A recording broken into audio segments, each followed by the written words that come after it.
Testing 1 2, testing 1 2. Everything seems fine. Yeah, let's get right into the video. Okay, so what is up, guys? Welcome back to another video. Happy New Year. This is my first video of 2019. This video is going to be a little different. So before we begin, I want to give you a little bit of a backstory. First of all, my buddy Oliver sent this Sennheiser HD280 Pros to me a few weeks ago. He basically sent it to me because he had an extra pair. Thank you again, Oliver. And I wanted to review these cans for you guys, like I usually do with every headphone that I use, essentially.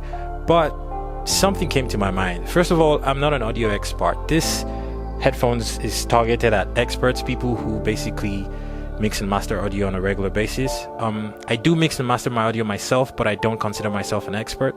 But you see, Oliver, the guy who sent me the headphones, is an expert. He basically does this for a living. Like, audio is his job, like, you get me. But this is not what I do. So I figured it might probably be better value to you guys if I had a conversation with Oliver, and you know, I asked him a few questions that regular guys like myself would ask about these cans, essentially, before we purchase, and he was happy to oblige. So today I am going to get on my phone, type out a few questions, and then I'm going to ask them over to Oliver. Now, this video is going to be divided into two parts. The first part is going to be what you're watching right now on this channel, and the second half of the video is going to be over on Oliver's channel. Now, at the end of this video, I'm going to leave a link to Oliver's video. There will be a link in front of my face. There will be a link in the description. There will be a link in the pinned comment.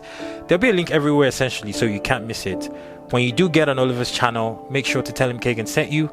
And without any further ado, I think it's time for us to get into the questions, essentially.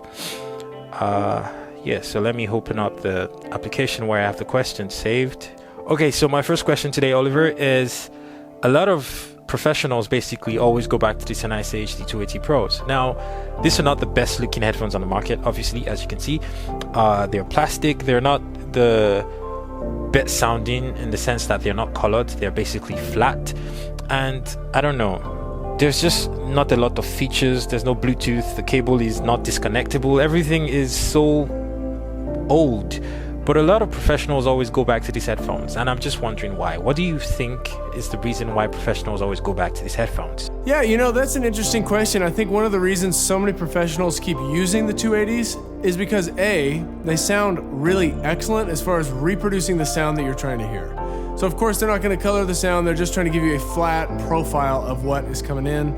And they do great noise reduction, not like active noise canceling, but they reduce the noise just by being a padded set of circumnaural or over-ear headphones. So if you're in a studio recording, if you're recording a podcast, or if you're out in the field recording, what they do is they dampen all the sound around you so you can hear what you're recording. And I think that the reason so many professionals choose them still is because they sound great, they're flat, and they're only $100.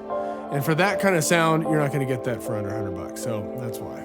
Wait, so are you saying that if you had only $100 to spend, these are the headphones that you would buy for your studio, essentially? Yes, 100%. And the reason is, kind of like I just said, anything that's going to be close to this quality is going to be $150 and above. So, you know, a big competitor to the HD280 Pros is the ATH M40X. And those are around $100, maybe even less than $100. And I've never actually heard those, and nor do I see those often in a recording environment. Typically, you see the 280 Pros or the M50X, which are a little more colored, but work for out in the field. But yes, if you have $100, buy these right away. It will change everything for you from a mix perspective. Okay, so what would you say is your personal favorite thing about these headphones? Like, the one thing that you love the most about this pair of headphones? To be honest, like, other than the fact that I'm sentimental about them because I've had these for like 14 years. The first pair I bought was in 2004 or 5. I think the thing I like most about them is just the flat response. I mean, when you put these on and compare them to many other consumer headphones, they won't sound good per se, but they're gonna sound even. And they're actually really clear, and you'll hear a lot of layers compared to many of those, you know, more consumer level headphones. And so, if I can make a song or audio sound great in these, it's gonna sound great everywhere. I know that's like not, that doesn't like pitch them very well, but for accurate representation of sound and bang for the buck, these are like totally number one for both those things. Okay, but for real though, what would you say is the one thing that you dislike the most about these headphones? Honestly. Yeah, to be honest, the thing I dislike most about them is that you can't take the, here, I've got a pair right here. So I've got these right here, HD280 Pros. And you know, Kagan's got a pair too, I sent to him. Kagan, you've got a pair too, I sent to you. But the thing I dislike most about these is you cannot twist. Shit, I lied. You can twist. Oh my goodness, oh my goodness. Okay, so guys, so this is the part where I'm going to have to cut this video. If you want to see the rest of the video, there will be a video in front of my face right now. Just click that and go over to Oliver's channel and see the rest of the video. If you can't see the video in front of my face, there will be a link in the description and a link in the pinned comment. Make sure you watch the video to the end. Oliver is honestly a fantastic creator. And also make sure you subscribe to his channel and leave him a comment and tell him Kagan sent you. The God of God.